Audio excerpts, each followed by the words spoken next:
कहानी की शुरुआत एक इन के अंदर होती है, जहां गेल हैमिल्टन अपने एडवेंचरिंग पार्टी को बेहतर बनाने के लिए नोट्स ले रहा होता है। उसकी कंसंट्रेशन तब टूटती है जब पार्टी लीडर उसे बुलाता है और सरप्राइज करते हुए बताता है कि उसका कॉन्ट्रैक्ट टर्मिनेट कर दिया गया है।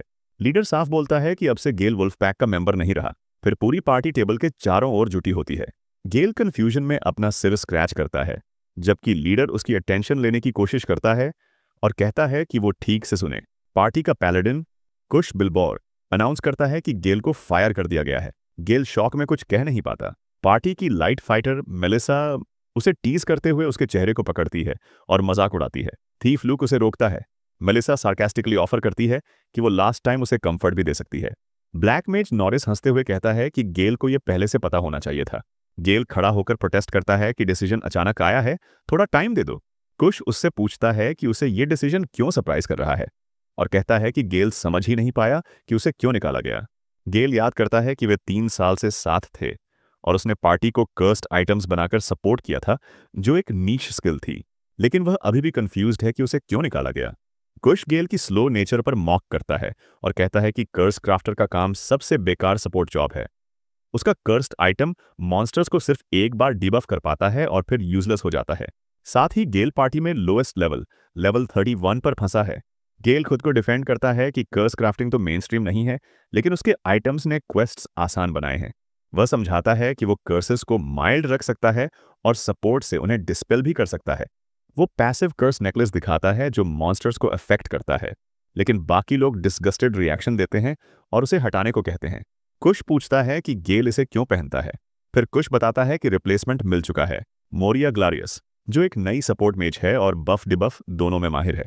मोरिया आती है और बाकी ग्रुप वार्मली वेलकम करता है। गेल इंटरनली नोट करता है कि वो अट्रैक्टिव है।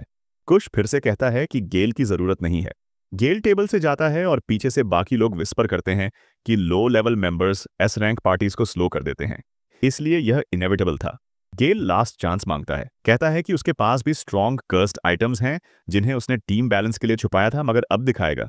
सब साइलेंट रहते हैं और सिर्फ कुश उसकी तरफ देखता है। गेल आंखों में आंसू लेकर पूछता है, क्या वे श्योर हैं कि डिसीजन पर पछतावा नहीं होगा? कुश कंफर्म करता है। गेल सोचता है कि उसने टीम के लिए कितना सपोर्ट किया है। फ्लैशी मूव्स तो नहीं किए, लेकिन क्वेस्ट्स पूरी की। उसे उम्मीद थी कि वो हमेशा वुल्फ पैक में रहेगा। कुश उसे सलाह देता है कि एडवेंचरिंग छोड़कर कर्स्ड आइटम शॉप खोले। मेलिसा हंसती है कि उसके शॉप में क्रीपी लोग आएंगे। नॉरिस जोक करता है कि गेल शॉप खोला तो लोग उसे फ्रीक शो बताएंगे। लूक कहता है, कोई हार्ड फीलिंग्स नहीं। गेल बिटरली स्वीकार करता है और चला जाता है। हॉलवे में वो सोचता है कि इतनी सालों की मेहनत के बाद अचानक क्या गलत हुआ। कुश ने कहा था कि वो उसके रूम और बोर्ड का खर्च देगा, लेकिन कर्स इंग्रेडिएंट्स की कीमत खुद रखेगा। मतलब गेल प्रैक्टिकली फ्री में काम कर रहा था। गेल फ्रस्ट्रेशन में बड़बड़ाता है, वापस देखता है जहां ग्रुप हंस रहा है। डोर के पास जाकर वो फैसला करता है। एक पार्चमेंट निकालता है। वो सीक्रेटली उनकी गियर में कर्स्ड आइटम्स लगा चुका था जो उनकी बेस स्टैट्स बढ़ाते थे। उसने पहले ये नहीं दिखाया क्योंकि वे कंप्लेन करते, या शायद उसे अप्रिशिएट ही नहीं किया गया। गुजरे हुए कर्सेस हटाने के लिए स्पेल चांट करता है। मैजिक सर्कल चमकता है और रिकॉइल से उसे दर्द होता है। वो गिर जाता है। कई कर्स्ड आइटम्स बाइंडिंग इफेक्ट्स डालते हैं, बूस्टेड स्टैट्स के बदले पेनल्टीज। इस केस में वुल्फ पैक के गियर के कर्सेस उनके परफॉर्मेंस बढ़ाते थे पर एक्सपीरियंस कम करते थे और माइनर स्टेटस एलिमेंट्स देते थे। गेल सारे ड्रॉबैक्स खुद अब्सॉर्ब करता था ताकि बाकी बेहतर कर सकें। वो अपने हाथ पकड़ता है और रिकॉइल की तीव्रता बताता है, साथ ही महसूस करता है कि अब हल्का है। कर्स हटने से वुल्फ पैक को जो बूस्ट मिल रहे थे वो खत्म हो गए, लेकिन गेल को फर्क नहीं पड़ता। उनके पास नई सपोर्ट मेज है। बाकी पार्टी लगभग लेवल 50 थी और उसने लगभग 20% स्टैट रिडक्शंस खुद पर ली थी। अपने स्टैट्स देखता है और खुश होता है कि लेवल 48 पहुंच चुका है। जॉब अभी भी कर्स क्राफ्टर है। नया stats stamina 3011, strength 9 OD, defence 1324, magic 342, agility 835, resistance 459, status points 875, cursed item slots 8। पैलेडिन कुश के स्ट्रेंथ 5000 और डिफेंस 3000 थे, इसलिए गेल के स्टैट्स सपोर्ट रोल के लिए सरप्राइजिंगली अच्छे हैं। तभी एक महिला आती है और उसे लड़खड़ाने के लिए डांटती है कि अगर वह चेकआउट कर चुका है तो जाए। गेल माफी मांगता है और बाहर निकलता है। स्ट्रेच करता है और सोचता है, अगला कदम क्या हो। पैसों से खाली, लेकिन उसके पास अपना कर्स्ड गियर है। दूर एक महिला ग्राहकों को आकर्षित करती है एक बस्टल वाले स्टॉल पर। यह सीन उसे याद दिलाता है जो एक पुराने साथी ने कहा था, शायद उसे एडवेंचरिंग छोड़कर कर्स्ड शॉप खोलना चाहिए। गेल कन्फ्लिक्टेड था।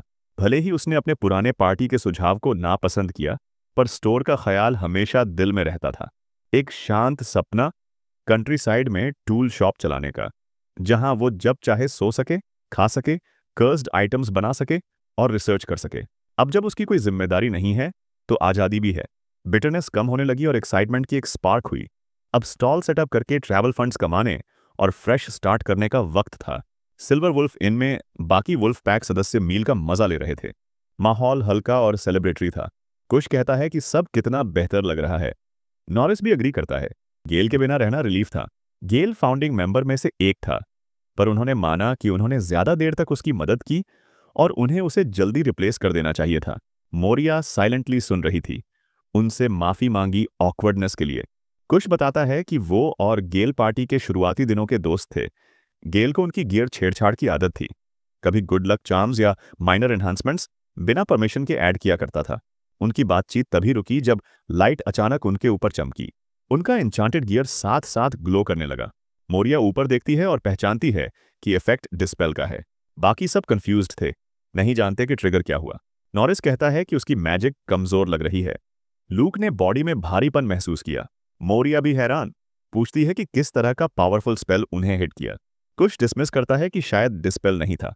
मेलिसा कामली सजेस्ट करती है कि गेल ने कुछ किया होगा। नॉरिस सोचता है कि क्या यह बदला है किकआउट का।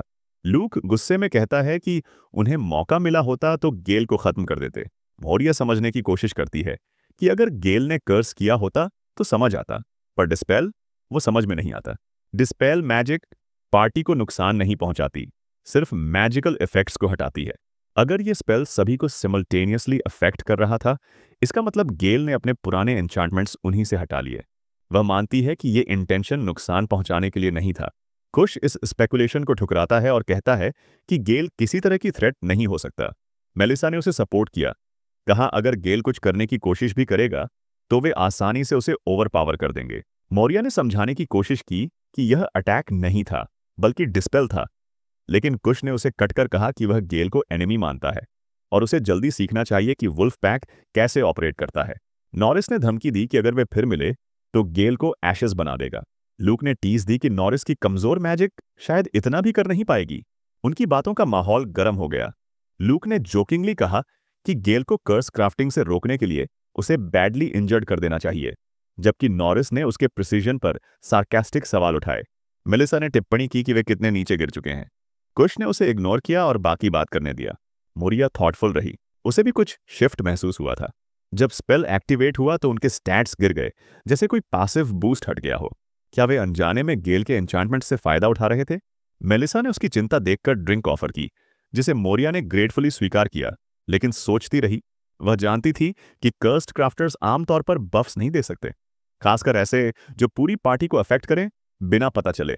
लेकिन अगर गेल ने ऐसे कर्स्ड आइटम्स बनाए हों तो वह अपनी क्लास में अलग होगा, जो आम कर्स क्राफ्टर्स से कहीं आगे था। उसने देखा कि बाकी लोग बहस कर रहे थे। कुश ने अंत में नॉरिस और लूक को ऑर्डर दिया। मोरिया चुप रही, अपनी थॉट्स में खोई हुई। अगर गेल जैसे सटल और पावरफुल सपोर्ट मैजिक वाले को निकाल दिया गया तो क्या वुल्फ पैक सच में एस रैंक के लायक हैं? उसे शक होने लगा कि क्या वे अपने आप को एलीट कह सकते हैं बिना उसके। इसी दौरान इन के बाहर गेल, जो अब वुल्फ पैक से बाहर था, एक बर्ड का पीछा कर रहा था जिसने उसका कर्स्ड नेकलेस चुरा लिया था। वो उसे वापस लाने के लिए चिल्ला रहा था। एक आदमी गेल से पूछ रहा था कि क्या वह सच में मार्केट स्टॉल खोलना चाहता है। गेल ने हाँ कहा। उसने कैपिटल के सेंट्रल स्क्वायर में स्टॉल लगाने की योजना बनाई थी। वह उस वक्त पंपकिन सीड मर्चेंट्स गिल्ड में था। आदमी ने मदद देने को कहा, लेकिन बताता है कि सेंट्रल स्क्वायर पॉपुलर जगह है और वहां रेंट 4 गोल्ड कॉइन्स रोजाना होगा। गेल अपनी पॉकेट में देखा, उसमें सिर्फ 3 सिल्वर कॉइन्स थे, उसकी पूरी लाइफ सेविंग्स। आदमी ने बताया कि स्क्वायर तक जाने वाले रास्ते में सस्ते स्पॉट्स हैं। गेल ने एक लिया। गेल ने सारे सामान उठाए और असाइंड स्टॉल के सामने सेटअप किया। जगह परफेक्ट नहीं थी, लेकिन शुरू करने के लिए काफी थी। गिल्ड का आदमी उसे एक बिगिनर्स स्टॉल किट देता है, जो लंबा और थोड़ा यूज्ड था, लेकिन गेल थैंकफुल था और आदमी से हाथ मिलाया। उसने एक्स्ट्रा कर्स्ड आइटम्स और कुछ डेकोरेटिव सामान बेचने का मन बनाया। उसे प्राइस का पता नहीं था, लेकिन उम्मीद थी कि कम से कम मटेरियल खर्च वापस आ जाएगा। जैसे ही गेल सेटअप कर रहा था, गिल्ड का आदमी वापस आया और कहा कि वो एक बात भूल गया। उसने एक पेपर गेल के फेस पर थपथपाया और बताया कि गेल का डिस्प्ले गलत था। उसने गेल को तरीका दिखाया, सब कुछ नीटली अरेंज करना ताकि कस्टमर्स आसानी से देख सकें। गेल हैरान था और फिर से आदमी का धन्यवाद किया। आदमी ने आखिरी एडवाइस दी कि हर किसी का बिजनेस करने का तरीका अलग होता है, लेकिन अगर कस्टमर्स सामान नहीं ढूंढ पाएंगे तो कोई कुछ नहीं खरीदेगा और गेल बैंकरप्ट हो जाएगा। आदमी फिर हाथ हिलाकर अपने पोस्ट पर चला गया। गेल ने सोचा कि आदमी कितना काइंड था। खुश और बाकी से बुरा व्यवहार मिलने के बाद ये उसे इमोशनली टच कर गया था। उसकी आंखें नम हो गईं। उसने अपनी शर्ट के नीचे से नेकलेस निकाला जो उसे बहुत पसंद था, लेकिन इन हालातों में बेचनी पड़ी। उसने उसे स्टॉल में टांगा, बेचने के लिए तैयार। अब शुरुआत करने का समय था। ये उसका फर्स्ट टाइम था ऐसा कुछ करने का, और वो नर्वस में था। सोच रहा था कि टाउन के लोग कर्स्ड आइटम्स को कैसे देखेंगे, क्या वे खरीदेंगे, उन्हें पसंद आएंगे। उसने अपने गाल थपथपाए कॉन्फिडेंस बढ़ाने के लिए, फिर अपने आसपास से गुजरने वाले लोगों को बुलाया और अनाउंस किया कि उसके पास डीबफ आइटम्स और एडवेंचरर्स के टूल्स अच्छे दाम पर उपलब्ध हैं। एक आदमी ने उसके टैलिस्मन्स देखे और कहा कि वे रेयर हैं। एक और महिला ने कर्स्ड आइटम्स देखकर पूछा कि क्या एक डिबफिंग मेज ऐसे आइटम्स से ज्यादा यूजफुल नहीं होगा। गेल ने समझाया कि जब कर्स्ड आइटम्स आमतौर पर वन टाइम यूज होते हैं और मेज स्पेल से पावरफुल नहीं, तो ये कोई भी यूज कर सकता है और मैजिक पावर जरूरी नहीं है। इसलिए ये कई एडवेंचरर्स के लिए अपीलिंग थे। लोग इंटरेस्टेड होने लगे। एक अलग आदमी सरप्राइज्ड हुआ जब उसने देखा कि एक वैनम टैलिस्मैन सिर्फ 5 कॉपर कॉइन्स में बिक रहा था, जो बहुत सस्ता था। गेल ने उसे बताया कि वो इसे मॉन्स्टर पार्ट्स और इंग्रेडिएंट्स से खुद बनाता है, इसलिए कॉस्ट मोस्टली उसका टाइम और एफर्ट होता है। उसके पास वेनम टैलिस्मन्स के अलावा स्टेटस इफेक्ट, स्टैट बूस्ट और अदर एबिलिटी देने वाले आइटम्स भी थे।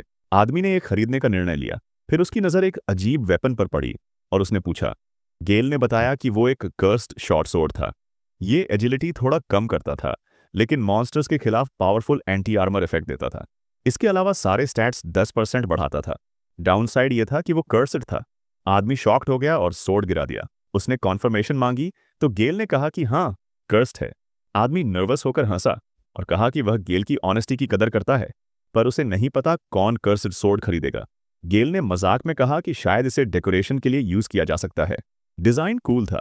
आदमी ने सोचा कि क्रीपी होने के बावजूद उसे डिजाइन पसंद आया। उसे लगा शायद यह उसके घर से बुरी स्पिरिट्स को डराने के काम आ सकता है। उन्होंने डील किया और गेल ने 3 डिस्पेल टैलिस्मन्स फ्री में दे दिए। आदमी ने उसे धन्यवाद कहा। उसके बाद गेल हर आइटम को और क्लियरली एक्सप्लेन करने लगा।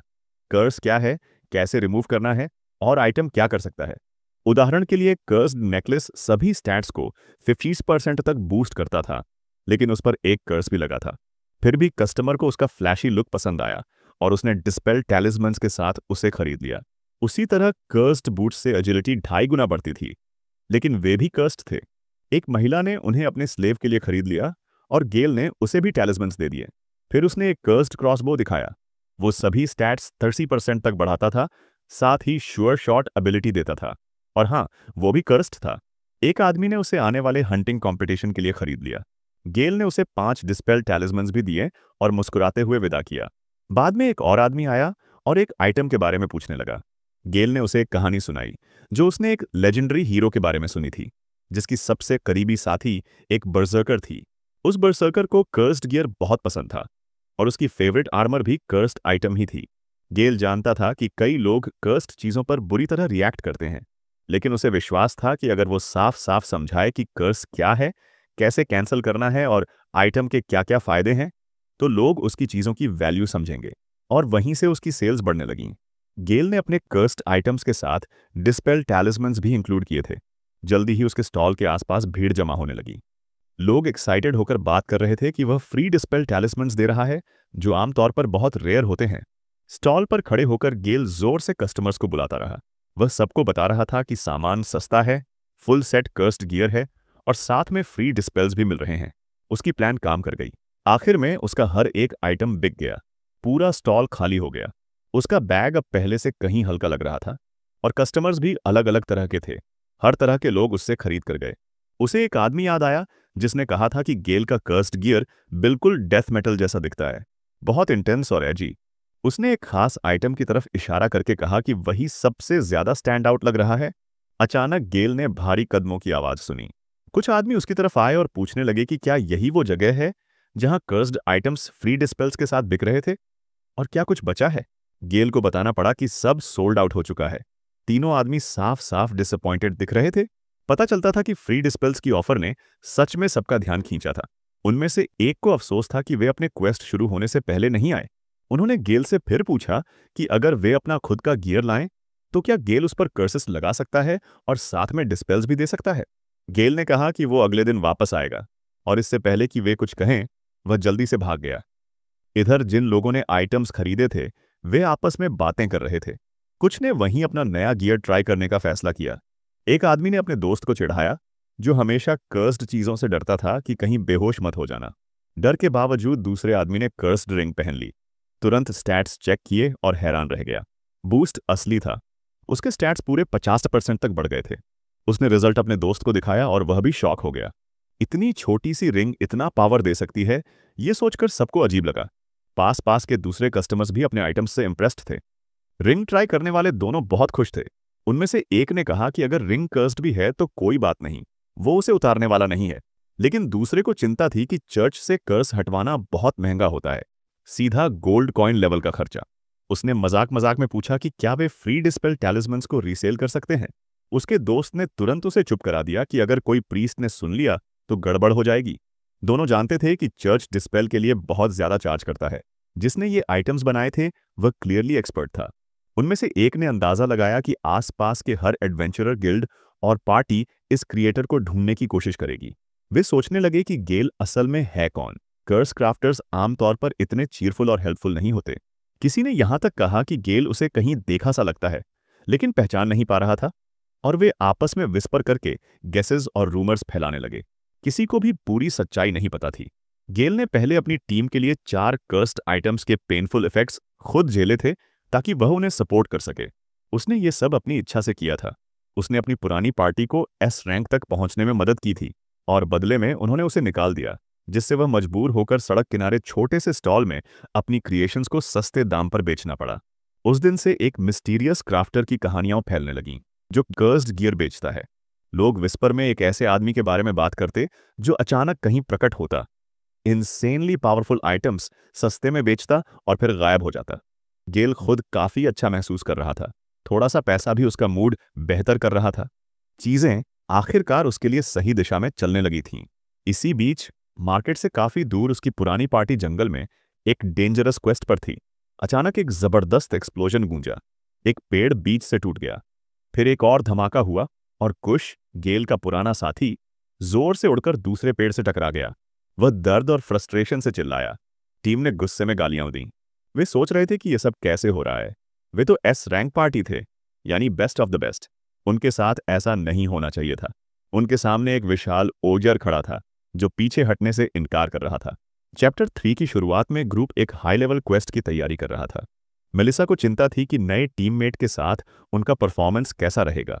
क्वेस्ट एस रैंक थी, यानी हाईएस्ट डिफिकल्टी, मगर कुश को कोई डर नहीं था। उसने खुद नई लड़की चुनी थी और उसे गिल्ड की बेस्ट एडवेंचरर्स में से एक मानता था। लूक इस उम्मीद में था कि वह उनकी पेस पकड़ पाएगी। बाकी सब मुस्कुराकर उसे देख रहे थे और उसने भी हल्की मुस्कान दी। जैसे जैसे वे आगे बढ़े, कुश ने पास एक मॉन्स्टर देखा और उसे वार्म अप का मौका समझा। उन्होंने मॉन्स्टर से लड़ाई शुरू की, लेकिन बैटल जल्दी ही इंटेंस हो गई। कुश तक को स्ट्रेन महसूस होने लगा। लूक ने बाव से एरोस चलाए, लेकिन उसकी एम खराब थी और एक एरो लगभग मेलिसा को लग गया। उसने कहा कि उसकी कंट्रोल में कुछ गड़बड़ है। मेलिसा इंप्रेस्ड नहीं हुई। उसने मॉन्स्टर को सिर्फ एक ओगर कहकर छोटा दिखाने की कोशिश की, लेकिन बात पूरी होने से पहले ही ओगर ने अपने बड़े पैडल से वार किया और मेलिसा और लूक दोनों को पेड़ से टकरा दिया। कुश ने नॉरिस से पूछा कि उसकी स्पेल में कितना समय लगेगा। दबाव में नॉरिस ने स्पेल कास्ट किया, लेकिन बस हल्की सी फ्लेम निकली। कुश फ्यूरियस हो गया। ऐसी वीक मैजिक किसी काम की नहीं थी। वह नॉरिस को इंसल्ट करने लगा। उसे यह भी पता नहीं चला कि ओगर पीछे से उस पर आ चुका है। तभी एक स्पेल एक्टिवेट हुआ। ग्लोविंग मैजिक फील्ड ने कुश को घेर लिया और उसे डेंजर से बाहर लिफ्ट कर लिया। यह मोरिया थी, उनकी सपोर्ट मेज, जिसने उसे बचाया। मोरिया ने पूछा कि वो ठीक है या नहीं, लेकिन कुश उस पर चिल्ला रहा था कि वह जल्दी से पार्टी को बफ करे। मोरिया ने काल्मली बताया कि वह पूरे समय बफ्स दे रही थी और अब उसकी मैजिक एनर्जी खत्म होने को है। उसने अपना वेपन घुमाकर जमीन पर मारा। एक तेज लाइट फैल गई और कुश के पैरों के नीचे ग्लोइंग मार्क दिखाई दिया। उसके स्टैट्स अभी अभी डबल हो चुके थे। अब वह पहले से 2 गुना पावरफुल था। उसने कहा कि अब वह आसानी से ए रैंक मॉन्स्टर यानी ओगियर से लड़ सकता है। इनकरेज्ड होकर कुश मॉन्स्टर पर टूट पड़ा। उसे लगा अब एडवांटेज उसी के पास है। लेकिन जैसे ही उसने अटैक किया, ओगर ने उसकी तलवार को एक हाथ से रोक लिया और उसे कोई फर्क ही नहीं पड़ा। उसने कुश को हवा में उठाकर दूर फेंक दिया, जैसे वो कुछ भी नहीं हो। जब मॉन्स्टर फिर से चार्ज हुआ, कुश को पीछे हटना पड़ा। भागते हुए वह मोरिया पर चिल्लाया, उसे यूजलेस सपोर्ट मेज कहा और उसके बफ्स पर शक किया। सारी गलती उसी पर डाल दी। मोरिया ने जवाब दिया कि वही था जिसने उसे कहा था, शुरू में ज्यादा बफ्स मत इस्तेमाल करना, ताकत बाद में स्ट्रॉन्गर मॉन्स्टर के लिए बचानी है। फिर उसने एक स्पेशल डिबफ का जिक्र किया जो उनके लिए छोड़ा गया था। वो गेल ने पार्टी छोड़ने से पहले तैयार किया था। यह सुनते ही कुश गुस्से से भर गया।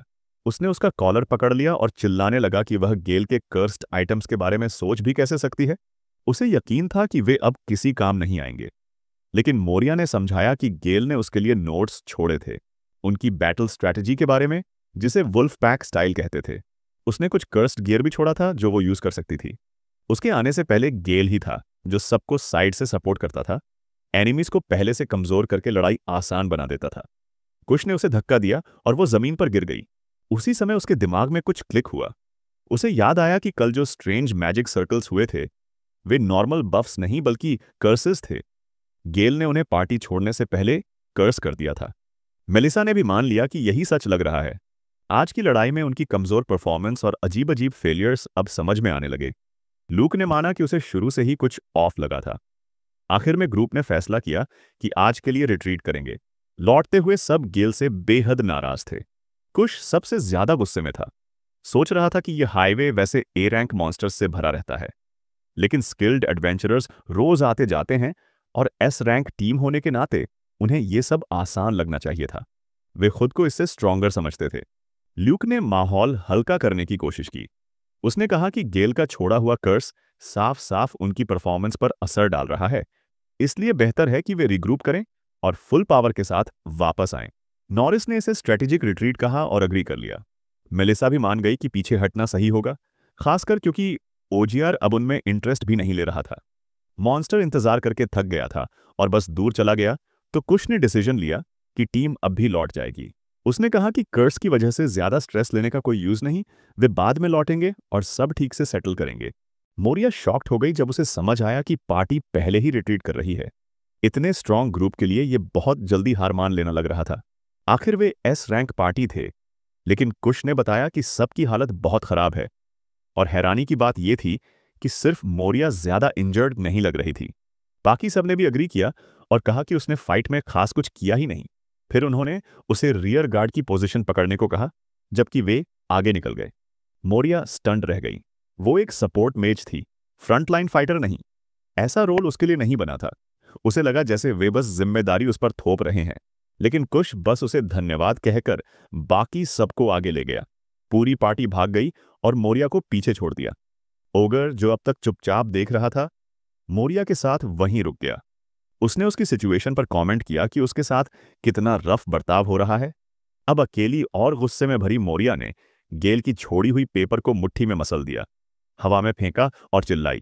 जैसे जैसे वो पेपर हवा में घूमा, अचानक तेज चमक के साथ जल उठा और एक बड़ा स्मोक क्लाउड छोड़ दिया। गुस्से से भरी मोरिया चिल्लाते हुए भागी कि अब वह सबको खत्म कर देगी। उधर बाकी पार्टी काफी दूर चलकर आखिर आराम के लिए रुकी। सबको उल्टी जैसा महसूस हो रहा था और वे पूरी तरह थके हुए थे। नॉरिस ने बताया कि रास्ते में उसका फेवरेट आइटम भी खो गया। सबको लग रहा था कि वो एग्जॉस्शन से ही मर जाएंगे। कुश यकीन नहीं कर पा रहा था कि सिर्फ एक ओगर ने उन्हें इस हालत में पहुंचा दिया। मेलिसा ने ब्लेम मोरिया पर डालना शुरू कर दिया। उसने कहा कि नई लड़की ने लड़ाई में कोई खास मदद नहीं की। आमतौर पर उनकी टीम कई ओजर्स को आसानी से संभाल सकती थी। आज कुछ बहुत गलत लग रहा था। वे असामान्य रूप से कमजोर और थके हुए थे, जबकि उन्होंने सिर्फ थोड़ी दौड़ लगाई थी। कुश ने कहा, जो हो रहा है वो साफ है। मेलिसा मोरिया के बारे में कंप्लेन करती रही, कहती कि वो अपनी बॉडी ज्यादा दिखाती है, काम कम करती है। ग्रुप के तीनों लड़के एक दूसरे की तरफ देखते रहे। सबके दिमाग में वही सवाल, इससे क्या फर्क पड़ता है? जैसे ही मेलिसा ने उनकी तरफ देखा, वे तुरंत नजरें हटाकर बोले कि कुछ नहीं। नॉरिस ने पॉइंट आउट किया कि गलती सिर्फ मोरिया की नहीं थी। वो बोला कि उसने स्पेल कास्ट करने से पहले ही फील कर लिया था कि उनकी फाइटिंग में पहले जैसा स्पार्क नहीं है। लूक ने अग्री किया। उसने कहा कि नॉरिस को सिंपल स्पेल में भी 2 गुना टाइम लग गया था। नॉरिस ने पलटकर कहा कि लूक भी कुछ अच्छा नहीं कर रहा था। अगर वह अपने यूजुअल फॉर्म में होता तो ओगर अब तक ऐश बन चुका होता। कुश ने फिर बात गेल पर ला दी। बोला कि यह सब उसी की वजह से हो रहा है और अब उन्हें उससे बदला लेना चाहिए। तभी मोरिया ग्रुप तक पहुंच गई। कुश ने ताना मारा कि उसे इतना टाइम क्यों लगा और अस्यूम कर लिया कि उसने ओग्यार को रास्ते में कहीं खो दिया है। वो भारी सांस ले रही थी, लेकिन उसकी नजरें तेजी से उनकी तरफ टिकी थीं। कुश ने अचानक कुछ अजीब देखा। उसकी पीठ पर कुछ चिपका हुआ था, लेकिन वह समझ नहीं पाया क्या। शहर में गेल खुशी खुशी अपने आइटम्स समेट रहा था। उसे स्टॉल चलाना बहुत फन लग रहा था। फिर भी उसे यह ख्याल आया कि काश आम टाउन के लोग भी उससे ज्यादा खरीदते। कुछ लोग तो देखने आते थे, लेकिन खरीदते ज्यादातर एडवेंचरर्स थे जो या तो कर्स्ड इक्विपमेंट या डिस्पेल टैलिस्मन्स ढूंढ रहे होते। अगले कदम के बारे में सोचते हुए एक जाना पहचाना मर्चेंट उससे मिलने आया। गेल ने बताया कि बिजनेस ठीक चल रहा है और उसका शुक्रिया अदा किया। वह स्टॉल को दूसरी जगह शिफ्ट करने के बारे में सोच रहा था और मर्चेंट के पास एक आइडिया था। मर्चेंट ने गेल की बात समझकर महसूस किया कि वो नोबल क्वार्टर की तरफ इशारा कर रहा है, जो बस लगभग 10 यार्ड दूर था। आम लोग यूजफुल चीजों पर ज्यादा ध्यान देते हैं, जबकि रिच नोबल्स को फैंसी दिखने वाली चीजें पसंद आती हैं। अगर नोबल्स को गेल के गियर्स स्टाइलिश या आर्टिस्टिक लगे तो वो वहां पॉपुलर हो सकता है। शायद उसे कास्टल्स की डेकोरेशन डिजाइन करने के लिए भी बुलाया जाए। तब वो सिर्फ क्राफ्टर नहीं, एक ट्रेंड सेटर बन जाएगा। मर्चेंट को गेल का एक पहले का कस्टमर भी याद आया। ब्लड शॉट आइज वाला आदमी जिसके वाइब्स बहुत इंटेंस और अजीब थे। इससे उसे लगा कि स्टॉल मूव करना सही फैसला हो सकता है। इन सब बातों को साइड पर रखते हुए गेल ने फिर से बिजनेस पर फोकस किया। स्टॉल को नए दिन के लिए तैयार किया। उसे पता नहीं था कि कोई लड़की दूर से चुपचाप उसे देख रही थी। चैप्टर 4 की शुरुआत में मोरिया आखिर उनके पास पहुंचती है, लेकिन बाकी सब पहले से वहां इंतजार कर रहे होते हैं और खुश नहीं दिखते। वे उसे लेट होने पर चिढ़ाते हैं। मेलिसा तो उसके बॉडी को लेकर फिर कोई रूड कमेंट करती है। लूक कहता है कि वो अभी भी रुकी है और उम्मीद करता है कि उसने पिछली फाइट से कुछ सीख लिया होगा। नॉरिस बात बदलने की कोशिश करता है और कहता है कि चलो वापस चलते हैं, लेकिन मोरिया कंफ्यूज हो जाती है। उसे समझ नहीं आता कि वे किस बारे में बात कर रहे हैं। तभी कुश की नजर उसके पीछे जाती है। ओगर, जिसे वे समझ रहे थे कि मोरिया ने संभाल लिया, अब फिर से फुल साइज में वहां खड़ा था, क्योंकि कर्स्ड आइटम का इफेक्ट खत्म हो चुका था। मोरिया शॉक्ड हो गई और जोर देकर बोली कि उसने उसे लूज नहीं किया। वो चिल्लाते हुए भागी कि वह अकेले मॉन्स्टर से नहीं निपट सकती, बाकियों को भी जिम्मेदारी लेनी चाहिए। रियर गार्ड होने के बावजूद वो खुद ही भाग गई और उन्हें छोड़ दिया। ओगर पार्टी की तरफ बढ़ने लगा और वे डर गए। घबराई हुई मेलिसा ने लड़कों को आगे धकेला कि वे संभालें। लड़के घबराकर ओजेआर का ध्यान भटकाने के लिए कुछ बेवकूफ़ी भरी बातें करने लगे, लेकिन ओगर को कोई दिलचस्पी नहीं थी। वो असल में वेजिटेरियन था। ये सुनकर पार्टी ने और भी घबराकर अपनी जान बचाने के लिए भागना ही बेहतर समझा। कई दिन बीत गए। पार्टी एक टेबल पर पूरी तरह डिफीटेड बैठी थी। वे गंदे, थके और मिजरेबल दिख रहे थे। कुश ने पानी मांगा और मेलिसा ने कहा कि काश वो नहा पाती। उगरे से भागते हुए वे किसी और जंगल में भटक गए थे और उसके बाद से न साफ हुए न आराम। कमरे में मौजूद लोग अपनी नाक ढक रहे थे। ग्रुप से बुरी बदबू आ रही थी। काउंटर के पीछे से किसी ने मोरिया से पूछा कि क्या ये लोग उसकी पार्टी हैं। उसने हाँ कहा, लेकिन यह भी जोड़ दिया कि वे जो झेल रहे हैं डिजर्व करते हैं। पार्टी अब भी हर बात के लिए गेल को ब्लेम कर रही थी। कुश गुस्से में चिल्ला रहा था कि इनकीपर कम से कम उन्हें पानी या टॉवल तो दे ही दे। लूक ने शिकायत की कि इस जगह की सर्विस बहुत खराब है। इनकीपर ने गुस्से में उनकी टेबल पर पानी का ग्लास पटका और कहा कि उन्हें बस एक ही ग्लास मिलेगा और वह भी फ्री नहीं है। कुश इरिटेटेड हो गया और उसकी एटीट्यूड पर सवाल उठाया, लेकिन उसने सीधा बोल दिया कि वे फ्री लोडर्स हैं जिन्होंने अपना स्टे तक का पैसा नहीं दिया। उन्होंने आर्ग्यू करने की कोशिश की, लेकिन इनकीपर ने याद दिलाया कि उन्होंने सिर्फ कल तक का ही पेमेंट किया था। अगर आगे रुकना है या खाना है तो पैसे देने होंगे। कुश ने कॉन्फिडेंट होकर कहा कि वे एस रैंक पार्टी हैं, लेकिन जैसे ही उसने अपना मनी पाउच चेक किया वो खाली मिला। बाकी सब ने उसे पैसे देने को कहा, लेकिन उसके चेहरे की हालत देखकर समझ गए कि गड़बड़ है। कुश ने हिसाब लगाया। उन्होंने ओगियर से नष्ट हुए ब्यूटी प्रोडक्ट्स, नया डैगर, गियर्स की रिपेयर और उसकी कस्टम सोर्ड जो टूट गई, इन सब पर पैसा उड़ा दिया। उनकी सारी फंड्स खत्म हो चुकी थीं। वुल्फ पैक अब ऑफिशियली ब्रोक थी। इनकीपर ने रेट बताया। एक रात के लिए एक व्यक्ति का एक सिल्वर कॉइन और खाना चाहिए तो एक सिल्वर और। 5 लोग थे, मतलब कम से कम 5 सिल्वर चाहिए। वे सब चुप हो गए, चेहरे पर अजीब एक्सप्रेशंस के साथ। जब उसने पूछा कि वे दे सकते हैं या नहीं, किसी ने जवाब नहीं दिया। प्यास से परेशान मेलिसा पानी को घूरती रही, फिर सबको अनदेखा करके एक ही घूंट में पूरा ग्लास पी गई। बाकी उसे रोकते रहे, पर देर हो चुकी थी। उधर काउंटर पर मोरिया आराम से ड्रिंक और खाने का ऑर्डर देती है। तीनों लड़के उसे घूरते रह जाते हैं, शॉक में। वे पूछते हैं वो ये सब कैसे अफोर्ड कर रही है जबकि उसने पार्टी फंड में कुछ नहीं डाला। नॉरिस कहता है कि ये ठीक नहीं। लूक उसे बिट्रेयल जैसा मानता है। मोरिया समझाती है कि वो अपना पर्सनल पैसा यूज कर रही है। वह उन्हें याद दिलाती है कि शेयर्ड पार्टी फंड सिर्फ तब यूज होता है जब वे कोई जॉब साथ में कंप्लीट करते हैं। लेकिन बाकी उसके शब्दों को ट्विस्ट करने लगते हैं। कुछ कहता है कि वो बेवकूफ़ी कर रही है और सब पैसा पार्टी फंड में ही जाना चाहिए। मेलिसा उसे पकड़ लेती है और कहती है कि जो मोरिया का है वो भी पार्टी का है, और जो पार्टी का है वो भी पार्टी का है। वे उसे पकड़े हुए उसका कॉइन पाउच टटोलने लगते हैं। अंदर जितने कॉइन्स देखे उतने पर हैरान रह गए। वे कमेंट करते हैं कि टैलेंटेड सपोर्ट मेजेस शायद बहुत कमा लेते हैं। मोरिया दांत भींच लेती है, गुस्से से भर जाती है। कुश उसे नीचा दिखाने के लिए कहता है कि उसकी मैजिक अटैक्स तो बस मस्कीटो बाइट्स जितनी कमजोर हैं। कुश अपनी बात पूरी कर ही रहा होता है कि उससे पहले मोरिया का मुक्का उसके चेहरे पर जोरदार अपरकट की तरह लगता है। वह जमीन पर जा गिरता है। मेलिसा एक कुर्सी पकड़कर चिल्लाती है कि सिर्फ अपने बॉडी टाइप की वजह से घमंडी मत बनो। वह कुर्सी घुमाकर मोरिया पर वार करती है, लेकिन सिर्फ उसके कपड़ों को छू पाती है, क्योंकि मोरिया पहले ही वहां से गायब हो चुकी होती है। अगले ही पल वह उसकी पीठ के पीछे फ्लैश की तरह प्रकट होकर उसे भी मुक्का मार देती है।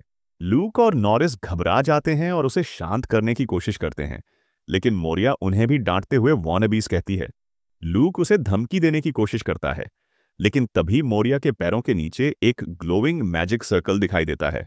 दोनों उस पर हमला करने बढ़ते हैं, मगर वह हवा में फ्लिप मारकर ऊपर उठती है, उनकी सिर पर लैंड करती है और दोनों को एक साथ बेहोश कर देती है। इनमें मौजूद हर कोई शॉक हो जाता है। मोरिया आराम से अपना माथा पोंछती है और मुस्कुरा देती है। वह इनकीपर से हुए मैस के लिए माफी मांगती है और नुकसान भरपाई की बात करती है। इनकीपर प्रभावित होकर कहती है कि उल्टा उसने तो जगह साफ कर दी। फिर मोरिया अपने हक्के बक्के साथियों की तरफ मुड़कर ऐलान करती है कि वह अभी से पार्टी छोड़ रही है, ऑफिशियली क्विट कर रही है। उधर गेल अपने स्टॉल पर एक नोबल वुमन से सौदा कर रहा होता है। वह उसके अजीब और यूनिक आइटम्स से प्रभावित होती है, खासकर एक लिजर्ड डिजाइन वाले से। गेल मन में सोचता है कि वो लिजर्ड नहीं, असल में बेसिलिस्क है।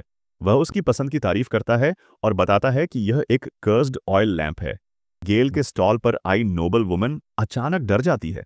उसका बॉडीगार्ड तुरंत आगे आकर उसे बचाने के लिए खड़ा हो जाता है। वह गुस्से में सोचता है कि गेल किसी हाई सोसाइटी की महिला को कर्स्ड आइटम बेचने की कोशिश कर रहा है। गेल जल्दी से समझाता है कि ये कोई वेपन या डेंजरस चीज नहीं, सिर्फ एक डेकोरेटिव पीस है। गार्ड उससे डिटेल में समझाने को कहता है। गेल हल्की सी सांस भरता है। इससे पहले वह दूसरे कस्टमर्स को बता चुका था कि लैंप में चार्म इफेक्ट है। उसने कीमतें भी जानबूझकर ऊंची रखी थीं ताकि लोग पीछे हटें, लेकिन सरप्राइजिंगली कई नोबल्स बिना बार्गेनिंग के ज्यादा पैसे देने को तैयार थे। फिर भी बैटल में काम आने वाले वन टाइम यूज आइटम्स उतने नहीं बिक रहे थे। हैंडमेड गियर अच्छा चल रहा था, लेकिन वो सब उसने अकेले बनाया था। कुल मिलाकर गेल का सेल्स दिन ठीक ठाक रहा और अब स्टॉल बंद करने का समय हो गया। उसे याद आया कि शुरुआत में सबने उसके कर्स्ड आइटम्स पर कितना नेगेटिव रिएक्ट किया था। नोबल्स उन्हें क्यूरियस और इंटरेस्टिंग तो कहते थे, पर कोई सीधे सीधे ये नहीं बोलता था कि उन्हें डिजाइन सच में पसंद है। गेल सोचने लगा कि शायद उसकी टेस्ट हाई सोसाइटी के लिए बहुत अजीब है। वह अपने एक आइटम को हाथ में पकड़े खोया हुआ था कि तभी किसी ने आवाज दी। पूछा कि क्या वह दुकान बंद कर रहा है। गेल ने मुड़कर देखा तो एक लड़की उसके सामान को ध्यान से देख रही थी। उसका पहनावा बाकी नोबल्स जितना फैंसी नहीं था, लेकिन उसमें कुछ अलग सा था। गेल को लगा शायद वह किसी नोबल घर से चुपचाप निकली है। उसने दूर खड़े एक आदमी को देखा जो गार्ड जैसा लग रहा था और उसे नजर रखे हुए था। लड़की उसके आइटम्स को बड़े ध्यान से परखती है। वो कहती है कि उसे सब चीजें अलग और इंटरेस्टिंग लग रही हैं। गेल चौंक जाता है। किसी ने पहली बार उसके डिजाइन्स की सच में तारीफ की थी। वो एक रिंग की तरफ इशारा करके कहती है कि वह क्यूट है। गेल शौक के साथ थोड़ा ब्लश भी करता है। खुश होता है कि किसी को उसका काम सच में पसंद आया। उसे ठीक से पता नहीं था कि वो किस लेवल की नोबल है, लेकिन क्योंकि लड़की ने जानबूझकर सिंपल कपड़े पहने थे, गेल ने तय किया कि उससे ज्यादा फॉर्मल तरीके से बात नहीं करेगा। वैसे भी वो स्टॉल बंद करने वाला था, तो उसने सोचा उसे अच्छा डिस्काउंट दे देगा। लड़की फिर कुछ अजीब बोलती है, कहती है कि उसका पर्स कास्ट में है, फिर तुरंत गलती सुधारते हुए कहती है कि उसका मतलब घर पर था। वो आंख मारकर प्लेफुल अंदाज में कहती है कि उसके पास ज्यादा पैसे नहीं हैं। गेल मुस्कुराकर समझ जाता है कि वो शायद कास्टल कहना चाह रही थी। वो कहता है कि जितने पैसे उसके पास अब भी हों उतने ही ठीक हैं। आखिर वो पहली व्यक्ति थी जिसने दिल से उसके काम को प्रेज किया था। साथ ही ये भी कहता है कि ये बात उसके रेगुलर कस्टमर से सीक्रेट ही रहे। लड़की हंसती है और बदले में उसकी हथेली पर कुछ रख देती है। गेल खोलकर देखता है तो दंग रह जाता है। एक बड़ा गोल्ड कॉइन। उसे यकीन नहीं होता कि वो इतने कैजुअली इतना पैसा साथ लेकर घूम रही थी। इससे पहले वो कुछ कह पाता, लड़की मुस्कुराती हुई जा चुकी होती है। उसे लगता है वह काफी क्यूट है, लेकिन तभी उसके रोंगटे खड़े हो जाते हैं। उसे महसूस होता है कि कोई छाया से उसे कठोर नजर से घूर रहा है। उसे याद आता है कि वो एक जरूरी बात भूल गया। उसने लड़की को आइटम का कर्स ठीक से एक्सप्लेन नहीं किया और न ही डिस्पेल टैलिस्मन दिया। वो घबरा जाता है। वो कहाँ गई? तब तक वो गायब हो चुकी थी। अच्छी बात यह थी कि उसने जो खरीदा था वह सिर्फ एक कर्स्ड मेमोरियल रिंग थी, कोई खतरनाक चीज नहीं। उसका कर्स भी थोड़ा हल्का था, डिफेंस बूस्ट करता था और इंस्टेंट डेथ अटैक्स के खिलाफ रेजिस्टेंस देता था। डाउनसाइड ये थी कि एक बार पहनने के बाद तब तक नहीं उतरती जब तक कर्स रिमूव न हो। लेकिन लड़की साफ साफ रिच लग रही थी। वो चर्च जाकर आराम से कर्स तोड़वा सकती थी। गेल ने मन में ठान लिया कि अगली बार जब उससे मुलाकात होगी वो माफी मांगेगा और उसे एक प्रॉपर डिस्पेल चार्म देगा। फिर उसे याद आया कि वो लगभग कह ही गई थी कि वो कास्टल में रहती है। क्या सच में वो वहीं रहती होगी? उधर वही लड़की अचानक कुछ हाथों द्वारा पकड़ी जाती है और उसे घसीटकर एक गली में ले जाया जाता है। वो जूझते हुए चिल्लाती है कि उसे छोड़ दो और पूछती है कि वे उसे क्यों पकड़ रहे हैं। एक महिला सामने आती है और सोल्जर से पूछती है कि क्या उन्होंने उसे पकड़ लिया है। वे सिर हिलाकर हाँ कहते हैं और वह आगे बढ़ने का इशारा करती है। लड़की न चिल्लाती रहती है और खुद को छुड़ाने की कोशिश करती है। थोड़ी देर बाद रॉयल कासल के अंदर सोल्जर्स थके हुए दीवार से टिके हुए होते हैं। लड़की का पीछा करते करते वे चूर हो गए थे।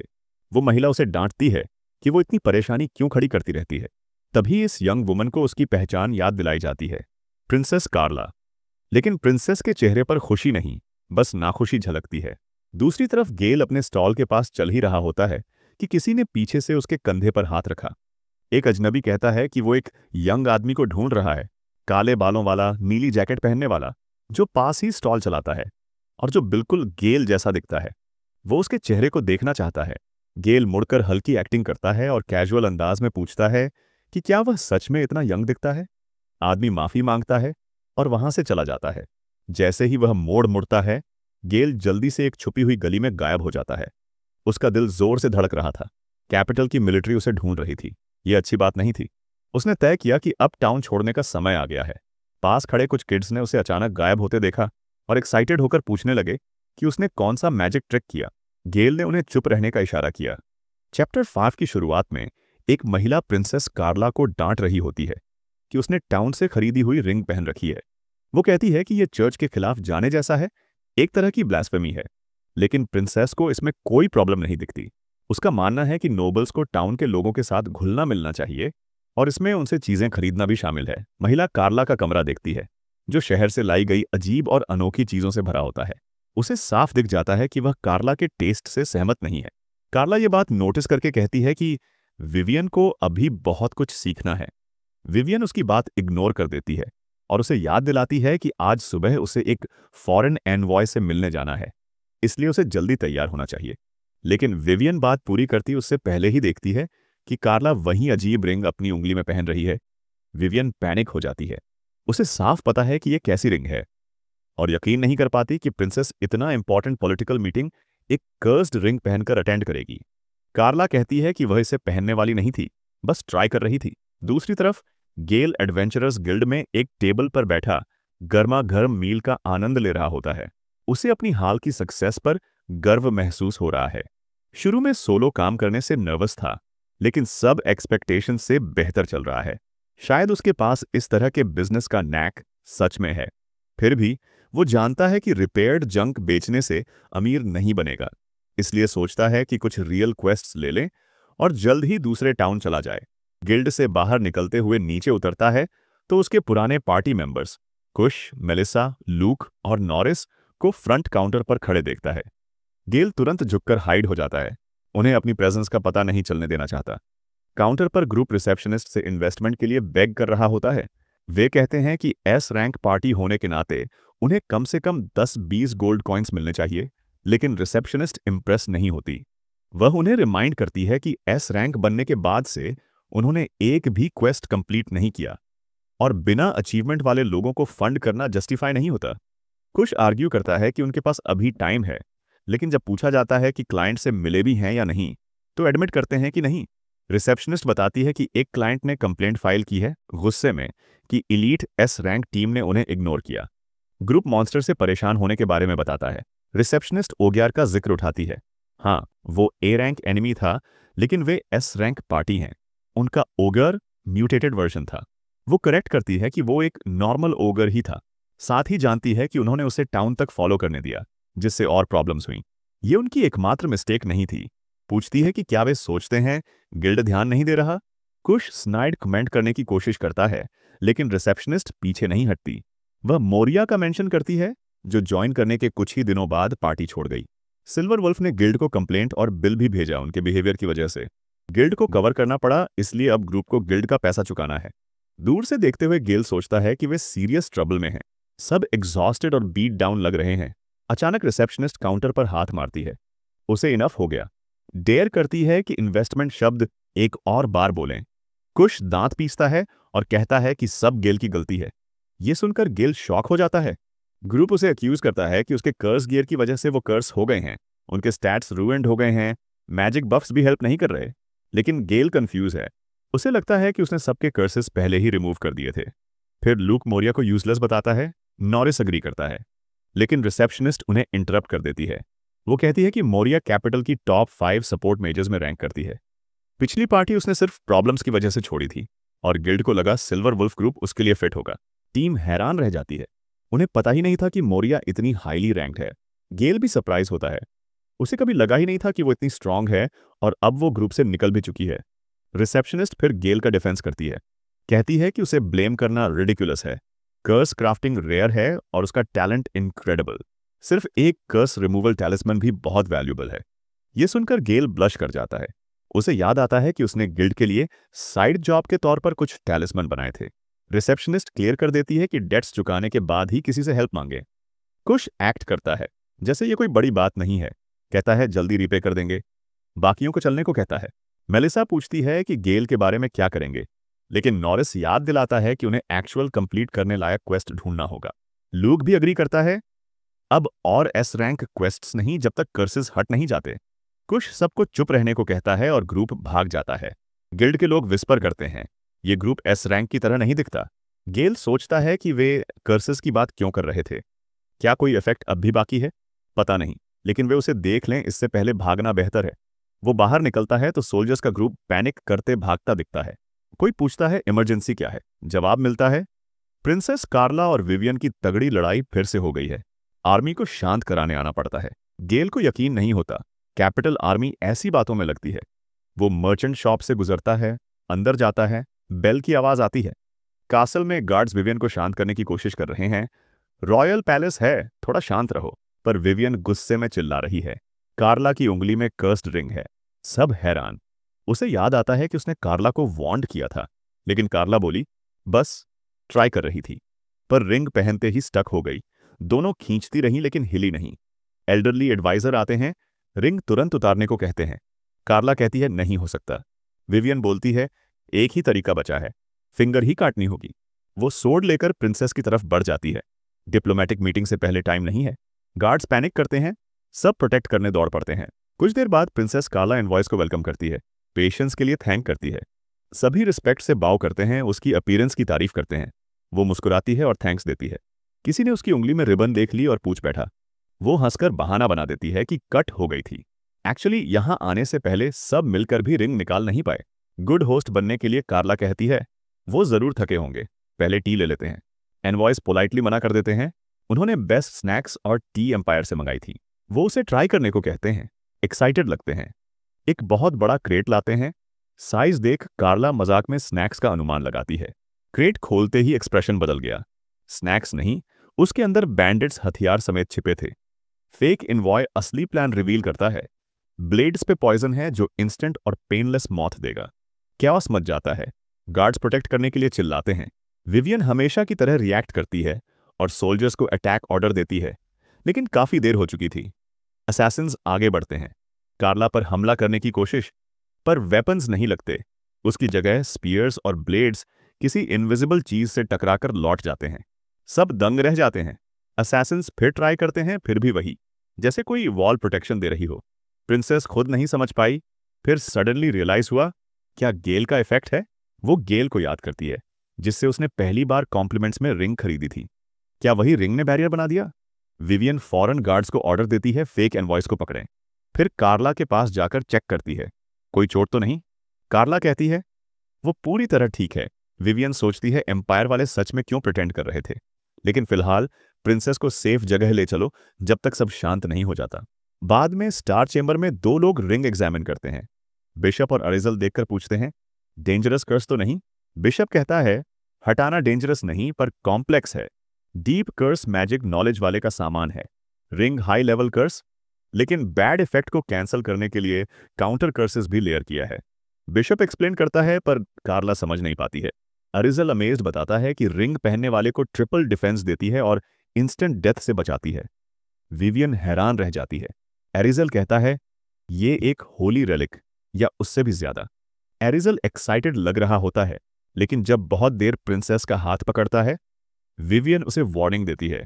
विवियन को याद आता है चर्च में एंजल शील्ड रेलिक थी जो सिमिलर प्रोटेक्शन देती थी। एरिजल कंफर्म करता है इसमें भी इंस्टेंट डेथ प्रोटेक्शन है। That's it for today. Comment में बताओ कि क्या इस सीरीज को कंटिन्यू करना चाहिए। और इस मांगा का सिर्फ हाफ चैप्टर आया है, जिसे अगर मैं एक्सप्लेन करूंगा तो वीडियो सिर्फ 5 मिनट की रहेगी।